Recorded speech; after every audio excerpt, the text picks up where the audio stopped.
আসসালামু আলাইকুম। BBN MB solution মনিসর পেজের পক্ষ থেকে সবাইকে জানাই অভিনন্দন ও শুভেচ্ছা। আশা করি সবাই ভালো আছেন। আলহামদুলিল্লাহ আমিও ভালো আছি। আজকে আমরা আলোচনা করব বিবি অনার্স বিভিন্ন ডিপার্টমেন্টের বিভিন্ন বর্ষের এবং এমবিএ পার্ট 1 এর অত্যন্ত গুরুত্বপূর্ণ একটি সাবজেক্ট প্রিন্সিপাল অফ ফিনান্স এবং ডিপার্টমেন্ট অফ মার্কেটিং এর ফান্ডামেন্টাল অফ ফিনান্স এর অত্যন্ত গুরুত্বপূর্ণ একটি অধ্যায় রিস্ক অফ রিটার্ন নিয়ে। এই রিস্ক অফ রিটার্নটি আমরা ফিনান্সের একটি অধ্যায় হলেও আমরা অনেক বইতেই এই অধ্যায়টি পেয়ে থাকবো। Financial management, investment, portfolio management, risk management, accounting theory, এই সাবজেক্টগুলোতে আমরা এই অধ্যায়টি পেয়ে থাকবো। তো এই অধ্যায়টি সম্পর্কে আমরা বিগত কয়েকটি ক্লাস নিয়ে আলোচনা করছি। আজকে আমরা আলোচনা করবো পোর্টফোলিও মেথড নিয়ে। তো শুরুতে সবার কাছে অনুরোধ, যারা আমাদের পেজটি নতুন তারা অবশ্যই আমাদের পেজটি ফলো করে আমাদের সাথে থাকবেন এবং যারা আমাদের ক্লাসগুলো নিয়মিত দেখেন তারা অবশ্যই আমাদের BBMA24 ইউটিউব চ্যানেলটি সাবস্ক্রাইব করে আমাদের সাথে থাকবেন। আমরা আর কথা বলবো না, আমরা একটা ইনিউ অর্থাৎ জাতীয় বিষয়ের উদ্ভূত প্রশ্ন নিয়ে আমরা কথা বলবো এবং আমরা পোর্টফোলিওর অঙ্ক করা শিখব।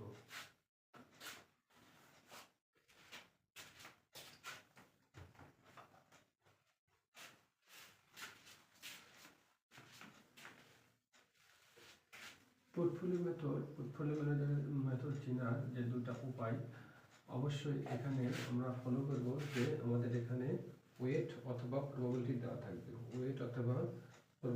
থাকবে, নতুবা শুধু রিটার্ন দেওয়া থাকবে। তো আজকে আমরা করব যদি প্রবাবিলিটি এবং রিটার্ন দেওয়া থাকে, অর্থাৎ প্রবাবিলিটি এবং রিটার্ন দেওয়া থাকে, তাহলে আমরা কিভাবে পোর্টফোলিও নিয়ম প্রয়োগ করব। ধরে এটা হচ্ছে এনইউ 2014 একটি অঙ্ক, এনইউ 2014। এখানে একটি ছক আছে, আমরা ছকটি খুব সুন্দরভাবে করার চেষ্টা করি। এটা ছক নয়, এটাই অঙ্ক। তো এখানে দেওয়া আছে রিটার্ন অর্থাৎ আয় এবং প্রবাবিলিটি। আমরা অঙ্কটি আমাদের বোর্ডে বোঝার সুবিধার্থে আমরা একটু মডিফাই করে নিলাম, অর্থাৎ কিছুটা পরিবর্তন করে নিলাম। যদিও ওখানে অঙ্ক আছে দুইটি, আমরা একটি করে টোটালটা শিখব।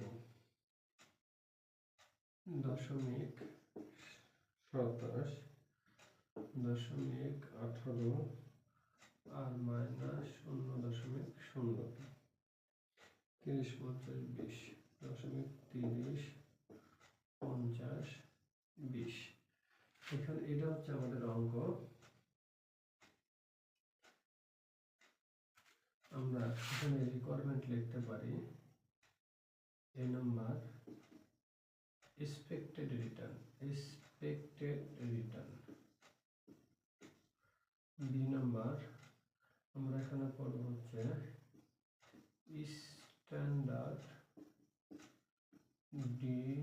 ডিভিয়েশন, আর সিতে যাকে আমরা করব variance and coefficient of variation.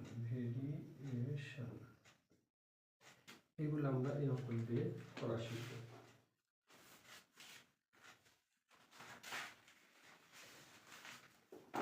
আমরা শুরুতে বলছি যে আমরা অঙ্কটি 14 সালের অঙ্কটি একটু মডিফাই করে নিয়েছি। আর এই মডিফাই করার উদ্দেশ্য হচ্ছে যে এখানে দুটো কোম্পানি ছিল, এবিসি এবং এক্সওয়াইজেড কোম্পানি, কিন্তু আমরা একটি দিয়ে সবগুলো করা শিখব। যেহেতু আমাদের দুটা অঙ্ক একবারে করতে গেলে বা দুটা কোম্পানি একবারে করতে গেলে প্রশ্নটি অনেক লং হয়ে যাবে। কিন্তু আমরা শেখার তাগিদে এই অঙ্কে যা যা করা প্রয়োজন আমরা সেটা রিকোয়ারমেন্ট আকারে সাজা নিলাম, এখন আমরা সেটা পর্যায়ক্রমে সমাধান করব। আর আমরা তুলসী এবিসি কোম্পানি, এক্সওয়াইজেড কোম্পানি, ঠিক এই জিনিসগুলো করতে হবে। তারপরে আমাদের কমেন্ট জানাতে হবে যে আসলে দুইটা কোম্পানির মধ্যে কোনটাতে ঝুঁকি বেশি। এবার আমরা অঙ্ক শিখি, তারপরে আমরা মন্তব্য করাও শিখব। তো এখানে কি বলা আছে, এই কোম্পানিতে বলা আছে রিটার্ন দেওয়া আছে এবং প্রবাবিলিটি অর্থাৎ আয় এবং আয়ের সম্ভাব্য হার দেওয়া আছে। আমাদের বের করতে বলছে এক্সপেক্টেড রিটার্ন, এবং বিতে বলছে স্ট্যান্ডার্ড ডিভিয়েশন, এবং সিতে বলছে variance and coefficient of variation.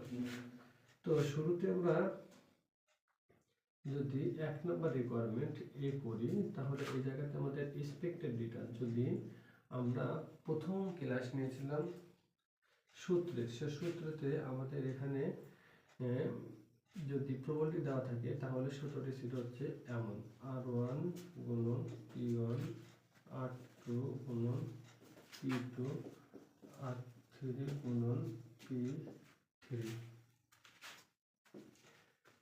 এই জায়গাতে যদি আমরা এখন সূত্র করি তাহলে আমাদের এখানে দাঁড়াবে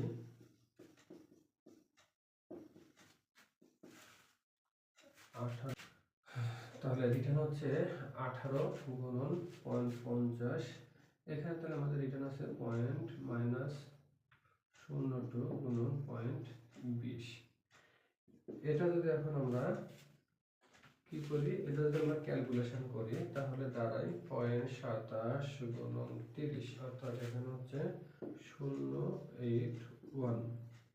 তারপর যদি আমরা করি তাহলে 0.18 গুণন 0.50, তাহলে দ্বারা হচ্ছে 0.9। এই জায়গাতে প্লাসে মাইনাসে মাইনাস, এই জায়গাতে আমরা করি কি 0.02 গুণন 0.2, অর্থাৎ 0.004। এটা যদি এখন আমরা যোগ বিয়োগ করি তাহলে 0.081 যোগ 0.09 মাইনাস 0.004, অর্থাৎ উত্তর 167। এটাকে যদি আমরা পার্সেন্ট করি তাহলে দাঁড়ায় 16.70%। যেহেতু অঙ্কটি আমাদের সালের, আমরা বইয়ের সাথে মিলাই দিতে পারি।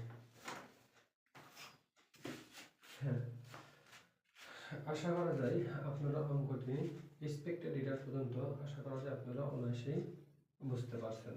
অর্থাৎ যদি প্রবলিটি দেওয়া থাকে তাহলে R1 গুণন P1, R2 গুণন P2, R3 গুণন P3।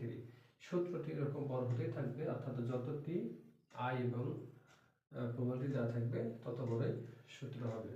আশা করা যায় এক্সপেক্টেড রিটার্ন আপনারা বুঝতে পারছেন। এবার আমরা করব স্ট্যান্ডার্ড ডিভিয়েশন। স্ট্যান্ডার্ড ডিভিয়েশন করার জন্য আমাদের একটি ছকের প্রয়োজন হবে, অর্থাৎ ক্যালকুলেশন অফ স্ট্যান্ডার্ড ডিভিয়েশন। তাহলে এটা হচ্ছে আমাদের একটা ছক, যেহেতু অঙ্কটি আমাদের ছোট, তাহলে 1, 2, 3, অর্থাৎ এই জায়গাতেও যে কয়টি আয় থাকবে সে কয়টি ঘর হবে। তাহলে এই জায়গাতে ফার্স্ট হচ্ছে রিটার্ন, এখানে হচ্ছে এক্সপেক্টেড রিটার্ন, এখানে হচ্ছে মাইনাস করে স্কয়ার, এখানে প্রবাবিলিটি। অর্থাৎ এই হলো রিটার্ন, এখানে হচ্ছে এক্সপেক্টেড রিটার্ন, আর এই জায়গাতে আর মাইনাস এক্সপেক্টেড রিটার্ন, এটা মাইনাস করে স্কয়ার, এখানে প্রবাবিলিটি, আর এই জায়গাতে এই দুটো ঘর স্কয়ার গুণন পি। এই হচ্ছে আমাদের স্ট্যান্ডার্ড ডিভিয়েশনের যদি প্রবাবিলিটি দেওয়া থাকে তাহলে ছক। তো এখানে আমরা রিটার্ন বসাবো, তাহলে রিটার্ন দেওয়া আছে কত, 27, তারপরে হচ্ছে 18, তারপরে হচ্ছে 0.2, আর আমরা বের করেছি কত 167, 0.7। এখন যদি আমরা এটা বিয়োগ করি স্কয়ার করি তাহলে কত দাঁড়ায় দেখুন, 27 মাইনাস 167, তাহলে হচ্ছে 10.03, অর্থাৎ এই জায়গায় যেটা দাঁড়াচ্ছে সেটা হচ্ছে 0.10609। আমরা এখানে প্রোডাক্ট বসায় নিতে পারি 30 50 20। আচ্ছা, এটাকে সরাসরি আমরা 35 দিয়ে গুণও দিয়ে নিতে পারি, তাহলে এখানে বসবে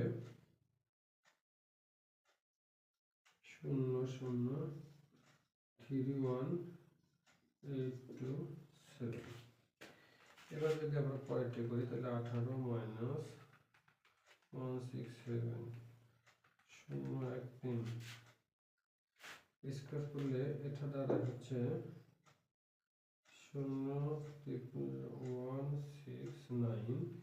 এটাকে যদি আমরা 0.50 দ্বারা গুণ দিই তাহলে দাঁড়াবে হচ্ছে 0.845।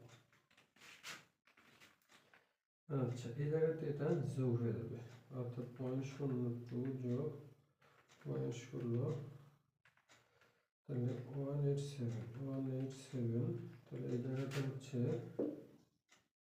0.4969 গুণ 20, তাহলে দাঁড়ালো 0.06998। এবার আমরা এটা সামেশন করব, অর্থাৎ যোগ করব। যদি যোগ করি তাহলে হবে হচ্ছে 845 যোগ 0031827, অর্থাৎ এটার যোগফল দাঁড়াচ্ছে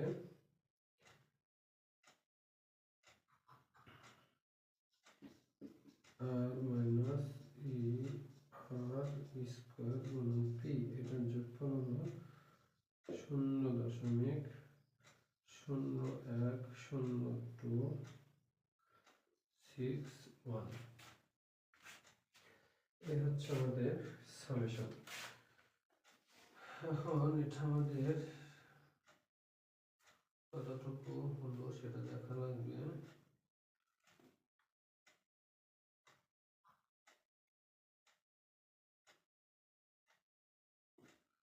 শূন্য শূন্য থ্রি টু শূন্য শূন্য সাত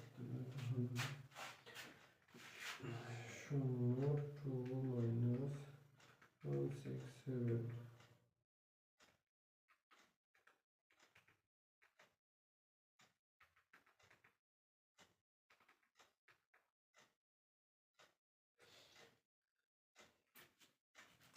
আমাদের কাছে রুট করার না থাকার জন্য এখানে আচ্ছা এখন হচ্ছে তাহলে রিকোয়ারমেন্ট বি, রিকোয়ারমেন্ট বি অর্থাৎ নিচে জায়গা না থাকার কারণে আমরা এই সাইডে করে নিচ্ছি, অর্থাৎ সুতরাং স্ট্যান্ডার্ড ডেভিয়েশন। স্ট্যান্ডার্ড ডেভিয়েশনের যদি সূত্রাবলী দেওয়া থাকে তাহলে সূত্র সামেশন আর এই, তাহলে এখন এই জায়গাতে আমরা এই যে মানটা বসাই দেবো, অর্থাৎ 0.10261। আর এটা যদি করি রুট করি তাহলে আমাদের এখানে রেজাল্ট আসবে 10 14, যদি এটাকে আমরা পার্সেন্ট করি তাহলে আসবে হচ্ছে 10.14%। এবার যদি আমরা রিকোয়ারমেন্ট সি করি তাহলে সি আমাদের ফার্স্টে আছে যেটা, সেটা হচ্ছে ভেরিয়েন্স। ভেরিয়েন্সটা হলো সিগমার উপরে স্কয়ার, তাহলে আমাদের সিগমার মান বের হচ্ছে কত, বের হচ্ছে 10 14। এর উপরে যদি আমরা স্কয়ার করি তাহলে আমাদের আসবে হচ্ছে 0.10261। এবং যদি আমরা সিপি করি, কোএফিসিয়েন্ট অফ ভেরিয়েশন করি, তাহলে আমাদের রেজাল্টের সূত্র সিগমা এক্সপেক্টেড রিটার্ন গুণন 100। 100টা ঐচ্ছিক, দিলেও হবে না দিলেও হবে। তো স্ট্যান্ডার্ড ডেভিয়েশন যেহেতু আমাদের মান আসছে 10 14 আর 167 গুণন 100, তাহলে এটাতে আসবে হচ্ছে 10 14 ভাগ 167 গুণন 100, অর্থাৎ 60.72%। 60.72%। এই হচ্ছে আমাদের অঙ্ক। এই ছিল হচ্ছে আমাদের পোর্টফোলিও মেথডের অঙ্ক। এক্সপেক্ট রিটার্ন করতে গেলে এই সূত্রতে আমরা অঙ্ক করব যদি রিটার্ন এবং কোনোটি ভয় দেওয়া থাকে, এবং স্ট্যান্ডার্ড ডেভিয়েশন ক্ষেত্রে আমরা এই সূত্র ব্যবহার করব যদি কোনোটি দেওয়া থাকে। আর ভেরিয়েন্স উভয় ক্ষেত্রে যে পদ্ধতিতে আমরা অঙ্ক করি ভেরিয়েন্স সূত্র এটাই, সিবি অর্থাৎ কোএফিসিয়েন্ট ভেরিয়েন্স সূত্রও এটাই। তো আশা করি আপনারা অঙ্কটি বুঝতে পারছেন। যদি কোনো সমস্যা থাকে তাহলে অবশ্যই কমেন্ট বক্সে প্রশ্ন লিখে দেবেন, আমি আপনাদের প্রশ্নের উত্তর দেওয়ার চেষ্টা করব। তাছাড়া এই নিয়োগ সংক্রান্ত যে কোনো ধরনের এবং বিবিএ এবং এমবিএ সংক্রান্ত যে কোনো ধরনের প্রশ্নের জন্য আপনারা আমাকে হোয়াটসঅ্যাপে অথবা মেসেঞ্জারে যোগাযোগ করতে পারেন। তাছাড়া সরাসরি ফোন দিয়েও যোগাযোগ করতে পারেন। আজকে এ পর্যন্তই। আগামী ক্লাসে শুধু রিটার্ন দেওয়া থাকলে আমরা কীভাবে এক্সপেক্টেড রিটার্ন, স্ট্যান্ডার্ড ডিভিয়েশন এবং কোএফিসিয়েন্ট ভেরিয়েশন করবো সেটা আমরা শেখাবো। তো সে পর্যন্ত সবাই আমাদের বিবিএ এমবিএ সলিউশন মনিটর পেজে সাথে থাকুন এবং আমাদের ক্লাসগুলো নিয়মিত পেতে বিবিএ এমবিএ 24 ইউটিউব চ্যানেলে সাবস্ক্রাইব করে আমাদের সাথে থাকার জন্য সবার প্রতি অনুরোধ রইল। আজকে এ পর্যন্ত, সে ভালো থাকুন। আল্লাহ হাফেজ। আসসালামু আলাইকুম।